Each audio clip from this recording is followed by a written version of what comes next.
जय हिंद। आप देख रहे हैं लाइव टाइम्स, आपके साथ मैं हूं वंदना स्टोही। पहलगाम आतंकवादी हमले के बाद पाकिस्तान की चौतरफा घेराबंदी की जा रही है। भारत ने सख्त रुख अपनाते हुए हर मोर्चे पर पाकिस्तान को अलग थलग करने की रणनीति बनाई है। सैन्य मोर्चे से लेकर आर्थिक मुद्दों पर और भौगोलिक मोर्चाबंदी से लेकर कूटनीतिक तौर पर भी पाकिस्तान को घेरा जा रहा है। भारत सरकार के कदम से पाकिस्तान खौफ में है और भारत के एक्शन का असर साफ तौर से देखा जा रहा है। भारत ने पाकिस्तान की तमाम एयरलाइंस के लिए अपना एयर स्पेस बंद कर दिया है और भारत का यह कदम निश्चित तौर पर यह कहा जा रहा है कि पाकिस्तान को आर्थिक रूप से चोट पहुंचा रहा है। पहले से ही पैसों की कमी से जूझ रहे पाकिस्तान को हर तरह की आर्थिक मदद रोकने की तैयारी है।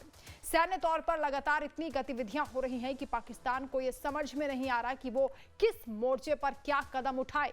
इंडियन आर्मी पूरी तरह से अलर्ट है तो डिप्लोमेटिक लेवल पर भी पाकिस्तान अलग थलग पड़ चुका है कि भारत की ओर से कड़े एक्शन लिए जा रहे हैं। वहीं सैन्य घेराबंदी से लेकर आर्थिक घेराबंदी की बात करें तो यहां भी तैयारी पूरी है भारत की और कूटनीतिक तौर पर भी पाकिस्तान को घेरा जा रहा है। भारत ने पहलगाम हमले पर डॉजियर तैयार कर लिया है। पाकिस्तान के खिलाफ सबूत वो दुनिया के सामने रख चुका है। पाकिस्तान की लगातार अंतर्राष्ट्रीय मंचों पर भी किरकिरी हो रही है। भारत हर मोर्चे पर पाकिस्तान को घेरने की तैयारी कर रहा है और आपको दिखाएंगे किस तरह इस कूटनीतिक जाल में फंसकर पाकिस्तान की हर साजिश नाकाम होने वाली है। पाकिस्तान की सैन्य घेराबंदी की बात करें तो पाकिस्तानी विमानों के लिए हवाई क्षेत्र बंद कर दिया गया है। हाई अलर्ट पर इंडियन आर्मी है। इसके अलावा नेवी की भी पूरी तैयारी है। अरब सागर में आईएनएस विक्रांत को तैनात कर दिया गया है। अरब सागर में सैन्य अभ्यास, फ्रांस से राफेल एम की खरीद, इन तमाम चीजों को देखते हुए कहा जा रहा है कि बड़ी तैयारी भारत की ओर से की जा रही है। वहीं रूस से भारत को इग्ला एस मिसाइल भी मिली है तो तमाम वो एहतियाती कदम उठाए जा रहे हैं भारत की ओर से। अगर युद्ध जैसे हालात बनते हैं, भारत किस तरह से घेराबंदी पाकिस्तान की करेगा और यही वजह है कि पाकिस्तान हर मोर्चे पर इस वक्त घबराता हुआ नजर आ रहा है। अगर भौगोलिक घेराबंदी की बात करें तो सिंधु जल समझौता निलंबित किया गया है भारत की ओर से। यह भी कूटनीतिक तौर पर एक बड़ा कदम है। इसके साथ ही बगलीहाल डैम से पानी सप्लाई कम की जा रही है। किशनगंगा डैम से भी सप्लाई कम करने की तैयारी है। यानी पाकिस्तान की हर तरफ से घेराबंदी हो रही है और पाकिस्तान पर जो ये स्ट्राइक की जा रही है, चाहे वो डिजिटल स्ट्राइक हो चाहे आर्थिक स्ट्राइक हो, इससे पाकिस्तान इस वक्त बौखलाया हुआ है। आर्थिक घेराबंदी की अगर बात करें तो पाकिस्तान से सीधा कारोबार बंद कर दिया गया है। यानी आयात निर्यात पर ब्रेक लगा दिया है। दूसरे देशों के जरिए भी पाकिस्तान से व्यापार पर रोक लगाई गई है। यानी जो इनडायरेक्ट आयात निर्यात होता है, एक्सपोर्ट इंपोर्ट होता है, वो भी पूरी तरह से बंद कर दिया गया है। वहीं जो पोर्ट्स हैं, जो बंदरगाह हैं, वहां पाकिस्तानी शिप की नो एंट्री कर दी गई है। यानी कोई भी पाकिस्तानी जहाज यहां पर एंट्री नहीं कर सकता है। पाकिस्तान से डाक पार्सल सेवाएं भी निलंबित हो गई हैं और आईएमएफ से पाकिस्तान को मदद पर रोक की कोशिश भी यहां पर भारत की ओर से की जा रही है, जिसकी वजह से पाकिस्तान में इस वक्त बेचैनी और खलबली साफ तौर से देखी जा सकती है। वहीं पाकिस्तान की कूटनीतिक घेराबंदी भी की जा रही है भारत की ओर से। पहलगाम हमले पर दुनिया के सामने सबूत भारत ने रखे हैं। यूएनएससी में पाकिस्तान की घेराबंदी हो रही है और ये बताया जा रहा है कि पाकिस्तान किस तरह से आतंकवाद को लगातार पालता पोसता रहा है और एक के बाद एक जो लगातार हमले इससे पहले भी हुए हैं उसमें भी पाकिस्तान शामिल रहा। पाकिस्तान के खिलाफ सबूतों का पूरा डॉजियर तैयार कर लिया गया है। दबाव डालने के लिए अमेरिका से भारत ने सीधा संपर्क साधा है। यह भी कह सकते हैं कि अमेरिका भी लगातार भारत के संपर्क में है और आतंकवाद के खिलाफ भारत के सपोर्ट की बात अमेरिका की ओर से की जा रही है। खुद डोनाल्ड ट्रंप भी कह चुके हैं कि आतंकवाद को बर्दाश्त नहीं किया जाएगा और वो भारत के साथ है।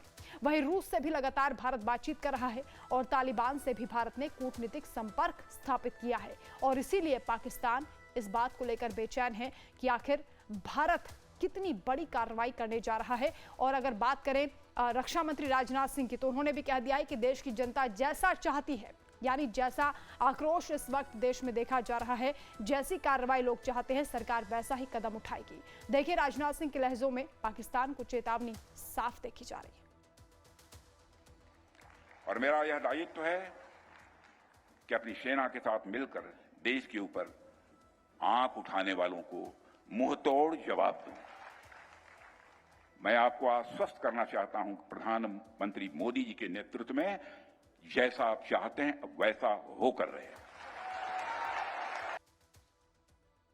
और इन सब के बीच सोमवार को पाकिस्तानी संसद की आपातकालीन बैठक भी बुलाई गई है। इसका एजेंडा बाद में क्लियर हो पाएगा, लेकिन जानकार ये बता रहे हैं कि पाकिस्तान की विफलता के लिए वहां के राजनीतिक नेतृत्व को दोषी ठहराने की सेना ने पूरी तैयारी कर ली है और इसीलिए ये संसद सत्र बुलाया गया है, जिसमें कहा जा रहा है कि निंदा प्रस्ताव भी आ सकता है भारत के खिलाफ। लेकिन ये तमाम ऐसे कदम हैं जिससे खुद पाकिस्तान हर मोर्चे पर एक्सपोज हो रहा है और पूरी दुनिया के सामने उसकी खिल्ली उड़ रही है। बुलाई गई है, इसके माध्यम से जो पाकिस्तान के जो रियल रूलर्स हैं, जो पाकिस्तान की आर्मी और आईएसआई है, वो जाहिर है कि अपनी जिम्मेदारियों से अपना पल्ला झाड़ने के लिए और सारे आने वाली जो उसकी पराजय है या जो वर्तमान समय में पाकिस्तान की दयनीय स्थितियां हैं उनका ठीकरा पाकिस्तान की संसद पर, वहाँ की पॉलिटिकल लीडरशिप पर फोड़ने के लिए भी ये बैठक बुलाई गई है, ताकि कल को जब पाकिस्तान भारत के साथ होने वाले इस युद्ध में जब उसकी पराजय होगी और बड़ी विफलताएं उसके हाथ में जब आएंगी तो उसका जो सारा जिम्मा है वो संसद पे वहाँ की सेना फोड़ सके। तो हर मोर्चे पर पाकिस्तान को जवाब देने की तैयारी भारत की ओर से की गई है। इसी पर हम चर्चा भी करेंगे। हमारे साथ खास मेहमान जुड़ गए हैं, नवीन उपाध्याय जी हैं, वरिष्ठ पत्रकार हैं, बहुत स्वागत है आपका। आकाश जिंदल जी हमारे साथ जुड़े हैं, अर्थशास्त्री हैं, आपका भी स्वागत है। शुरुआत आकाश जी आप ही से, क्योंकि भारत की ओर से इकोनॉमिकल स्ट्राइक भी पाकिस्तान पर की गई है और जो आयात निर्यात होता है, एक्सपोर्ट इम्पोर्ट, चाहे वो इनडायरेक्ट तरीके से भी हो, हर तरह से प्रतिबंध लगा दिया गया है। कितना बड़ा प्रभाव इसका पाकिस्तान पर होगा, उसकी अर्थव्यवस्था पर पड़ेगा? मुझे लगता है हमारी सरकार बहुत समझदारी से चल रही है, बहुत इंटेलिजेंटली चल रही है। होगा क्या कि जो इन इकोनॉमिक मेजर्स हमने लिए हैं, जो इकोनॉमिक थप्पड़ हमने पाकिस्तान पे मारे हैं, उसकी वजह से पाकिस्तान की इकोनॉमी बहुत कमजोर हो गई है। इन्फ्लेशन बहुत बढ़ गई है और वो इन्फ्लेशन जो आम आदमी को इम्पैक्ट कर रही है। आज एक आकाश जिंदल आपको macro economic, micro economic, CPI, WPI वो डेटा नहीं देगा, सीधी बात करेगा आटा, दाल, चावल, चिकन और नींबू और चीनी, जो इनके लिए बहुत जरूरी है। उसके दाम ऐसे हो गए हैं कि आम पाकिस्तानी अफोर्ड नहीं कर पा रहा है। दूसरा, उसके अलावा हमने एयर स्पेस बंद कर दी है। सबसे बड़ा जो हमने इनके ऊपर अटैक किया है, इंडस वाटर ट्रीटी जो अभी रखी हुई है, बिल्कुल। उसके अलावा बिजनेस बंद कर दिया है, पोर्ट्स बंद कर दिए है।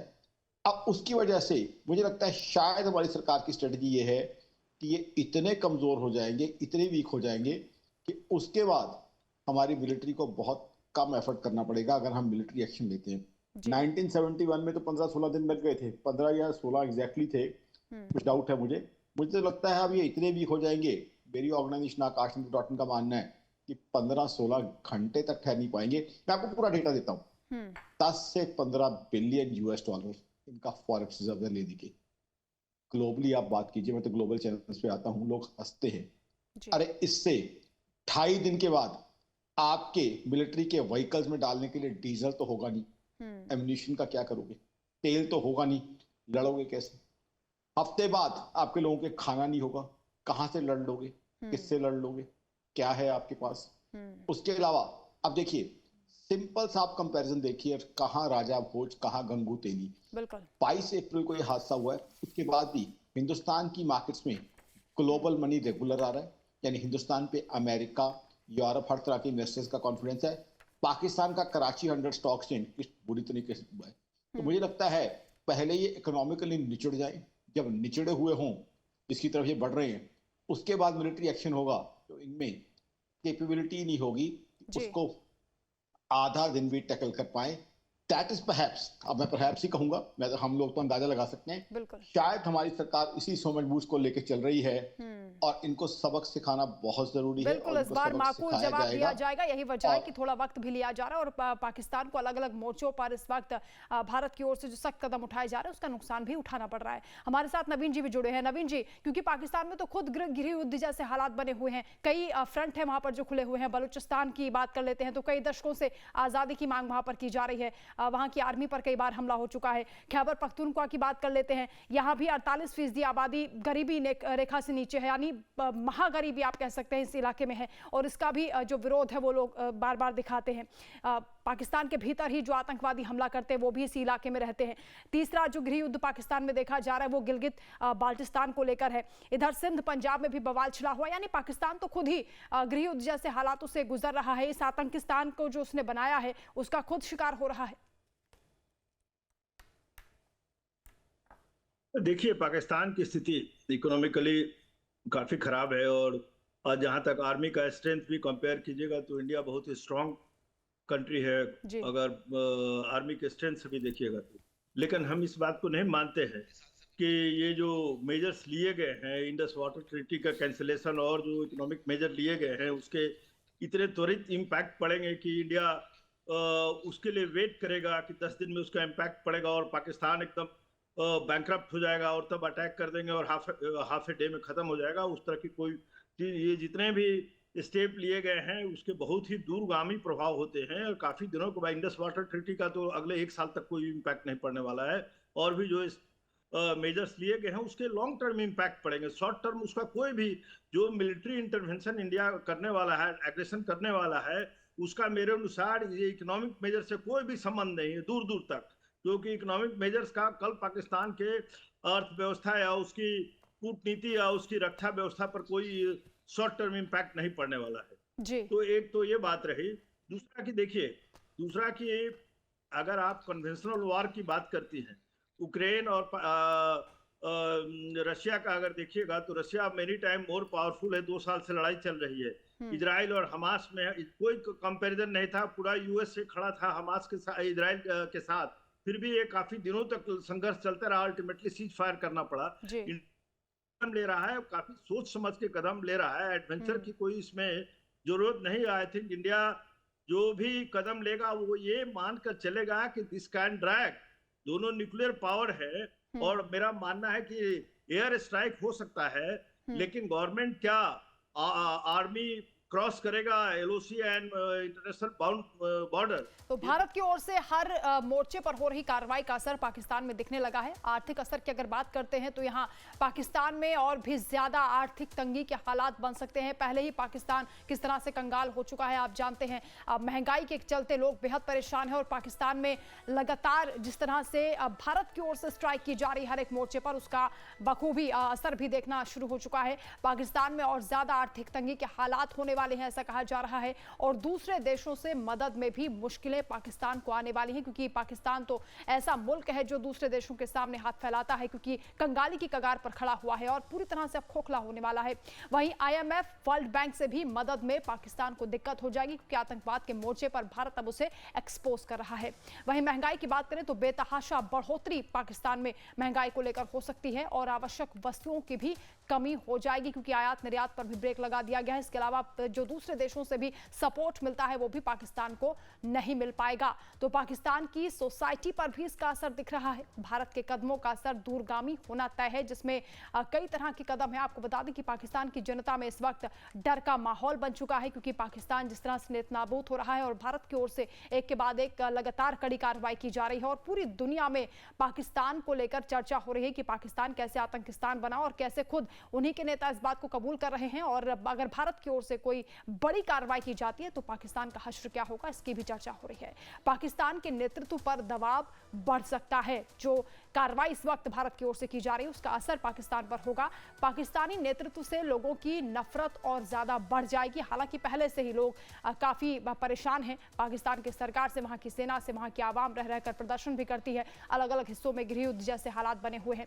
वहीं पाकिस्तान में अनिश्चितता का भी माहौल इस वक्त बना हुआ है, और इसका असर वहां के शेयर मार्केट पर भी देखा जा रहा है। आकाश जिंदल जी, कुछ कहना चाह रहे थे आप, बोलिए सर।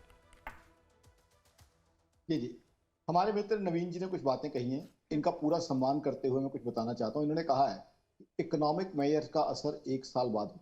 मैं कुछ अपडेट दे दूं। अभी आपने खुद कहा स्टॉक मार्केट पिछले हफ्ते में 2 बार गिर चुका है। बिल्कुल। तो एक ऑलरेडी इकोनॉमिक मेजर्स का असर, जो क्रैश है स्टॉक मार्केट का, वो दिखा रहा है। उसके अलावा और चीजें बता दूं, आम आदमी के सर्वाइवल के लिए सबसे इंपॉर्टेंट चीज क्या होती है? हर घर, चाहे मेरा घर हो, चाहे आपका घर हो, चाहे मेरे मित्र नवीन जी का घर हो, आटा, दाल, चावल, या अगर पाकिस्तान की बात करें तो वहां चिकन, नींबू और चीजें, सारी चीजों के रेट में आपको अपडेट कर देता हूं कितनी महंगी हो चुकी जी। और सबसे पहले इकोनॉमी पे तो सेकंड्स में इंपैक्ट आता है, साल और महीने तो छोड़ दीजिए। अब क्या है जो हालात हैं, अब जैसे आपने अभी रिपोर्ट में भी कहा, IMF, वर्ल्ड बैंक से लोन मिलना बहुत बहुत दूर की कौड़ी हो जाएगा। ग्लोबल कोई कॉन्ट्रैक्ट होगा नहीं, क्योंकि जैसे ही पता चलता है कि हालात खराब है, कौन सा व्यापारी है जो अपना पैसा वहां इन्वेस्ट करेगा, रिस्क करेगा।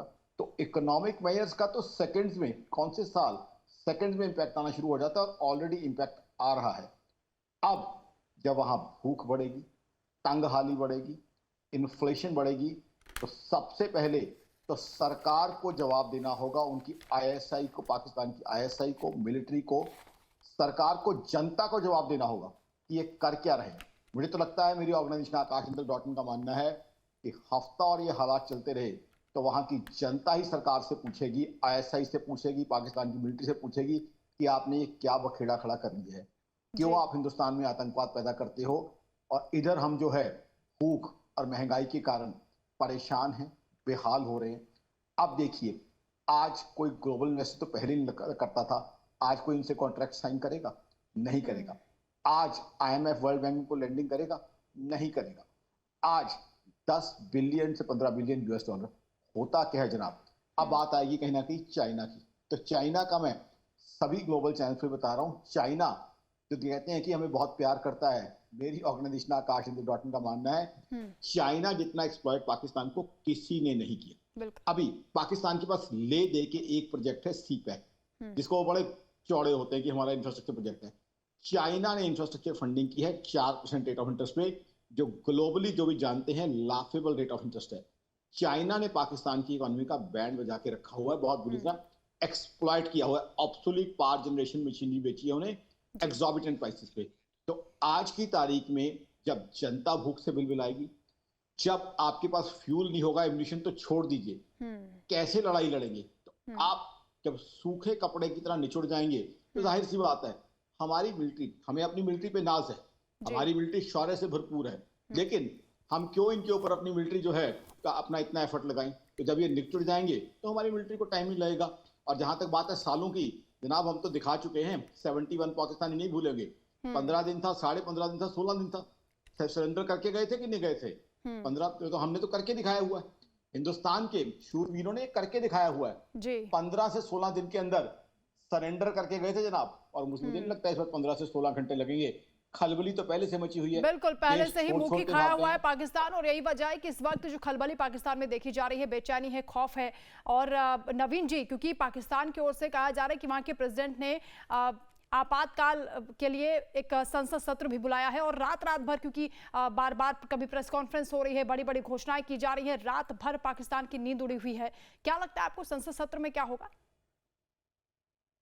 देखिए, पहले तो हम क्लियरफाई कर दें कि हमने कभी नहीं कहा कि 1 साल के बाद ये इकोनॉमिक मेजर के इम्पैक्ट पड़ेंगे। हमने कहा था इंडस वाटर ट्रीटी, और ये मेरा नहीं मानना है, एवरीबॉडी नोज कि दिस इज ये जो है इसका बहुत लॉन्ग टर्म इम्पैक्ट पड़ेगा। आपके पास वाटर स्टोरेज का कोई फैसिलिटी नहीं है, ये सिंबॉलिक है, इसका कोई मीनिंगलेस एक्सरसाइज।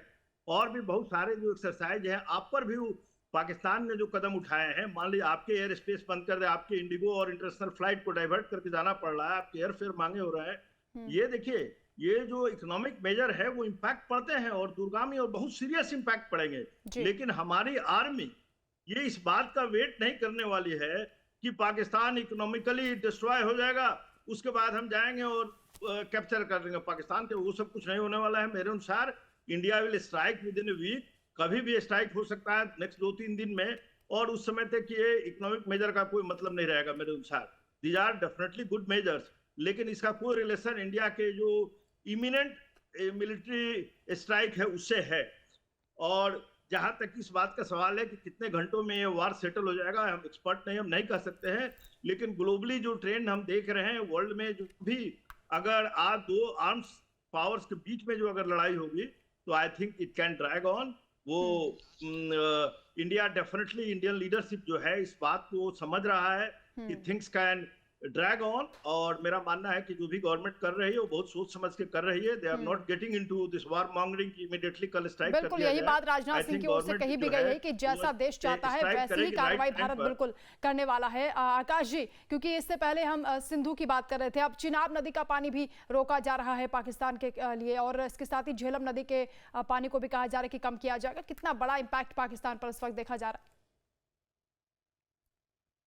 इम्पैक्ट अभी से देखा जा रहा है और क्लियरली हो गया। इकोनॉमिक में होता क्या है, इकोनॉमी कैसे चलती है, जैसे ही आप इम्पैक्ट लेते हो दूसरी तरफ एंटीसिपेशन शुरू हो जाती है कि इसकी तरफ से क्या क्या दिक्कतें आएंगी। ऑलरेडी एंटीसिपेशन के हिसाब से होता है। आज कोई लोन सैंक्शन होता है तो किस पे होता है? एंटीसिपेशन के हिसाब से 6 साल नहीं वेट की जाती कि फैक्ट्री चलती है या फेल होती है। तो इकोनॉमी में हमेशा चीजें एंटीसिपेट की जाती हैं, प्लान की जाती हैं, एनालाइज की जाती हैं, इसी को एनालिसिस कहते हैं। तो इम्पैक्ट ऑलरेडी दिखना शुरू हो गया।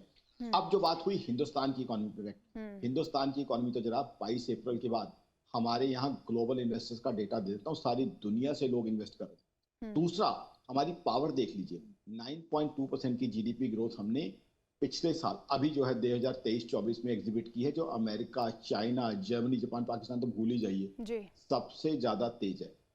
अभी जीएसटी कलेक्शन का डेटा आया है जो मैंने आपके चैनल पे भी प्रेडिक्ट किया था, 2.25 लाख करोड़ से ऊपर की, 2,37,000 करोड़ के ऊपर की जो है जीएसटी कलेक्शन का डेटा आया है। तो जहां तक बात है पाकिस्तान की और हिंदुस्तान की, बात बड़ी सिंपल सी है, कहाँ राजा भोज और कहाँ गंगू तेली। बिल्कुल ठीक कहा आपने, किसी तरह से कोई मुकाबला पाकिस्तान भारत के साथ कर ही नहीं सकता है। किसी भी मोर्चे पर आप बात कर लीजिए, क्योंकि पाकिस्तान तो हर तरह से कंगाल हो चुका है, अब खोखला होने की बारी है। बहुत शुक्रिया आपका हमारे साथ जुड़ने के लिए आकाश जी और साथ ही नवीन जी। तो लगातार पाकिस्तान इस वक्त बौखलाया हुआ है। डर इस बात को लेकर है कि भारत कब कोई बड़ी कार्रवाई कर देगा, क्योंकि पूरी दुनिया ये जानती है कि भारत इस आतंकवादी हमले का माकूल जवाब देने की पूरी तैयारी कर चुका है, प्लान तैयार है, लेकिन उसके एग्जीक्यूशन के लिए थोड़ा सा इंतजार करना होगा।